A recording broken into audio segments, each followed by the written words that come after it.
Chapter 56 Coil. Geto's dream was a memory from the past, back when he and Gojo started being sent on missions separately. He was assigned to survey a portion of the Arakawa River in Adachi, northern Tokyo. Residents in the working-class ward had reported a disturbance along the riverbanks. Even in his dream, Geto could recall the smell of the damp earth squelching under his feet and the metallic tang of the rusted bridge railings. The curse looked like a black, waterlogged rope coiled under the bridge. As Geto approached, it began to shift slowly, like an oily serpent rising into the air. It didn't try to escape. It was coming towards Geto and picked up speed. He extended his hand with his fingers splayed and concentrated a current of cursed energy towards the airborne serpent. When it sensed it was being sucked in towards Geto, it tried to reverse its course. When it couldn't, the snake fought Geto's pull and tightened itself into a coil. Geto tried to increase the suction of his cursed energy to bring the serpent in, but it refused to be subverted. The skin around Geto's outstretched hand started tingling, and it spread up his arm towards his chest. Out of nowhere, the serpent unraveled itself and whipped through Geto's pull, striking him across the face. Geto woke up from the dream disoriented. He opened his eyes. Was his face hurting because of the serpent, or... No, that wasn't it. Ah, yes, he got his ass kicked earlier and was suffering the consequences. The room was dark, except for the faint glow of the moon and streetlights coming through their patio door.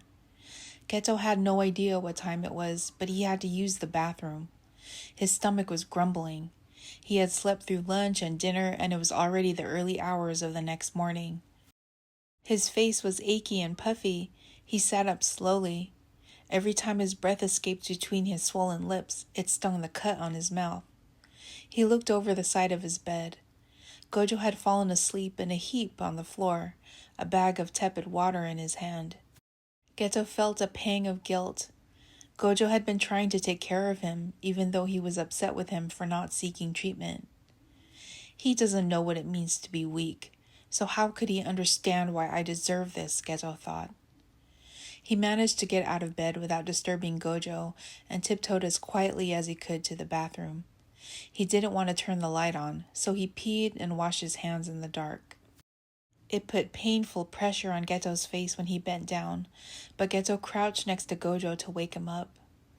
Gojo picked himself off the floor, not remembering why he was there in the first place. The bag of melted ice he had in his hand dropped to the ground. He looked at Geto. The darkness of the room hid the severity of Geto's injuries. Geto turned away and got back into bed, laying facing the wall, the good side of his face pressed into the pillow.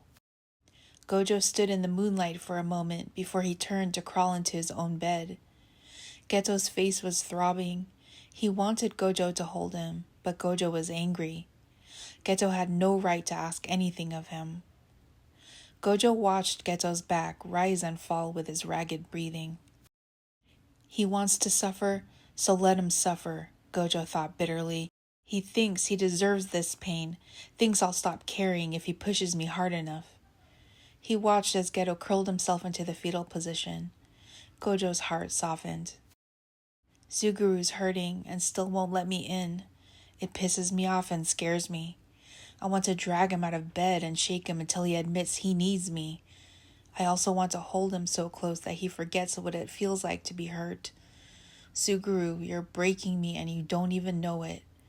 Gojo clenched his fists, staring at Geto's back.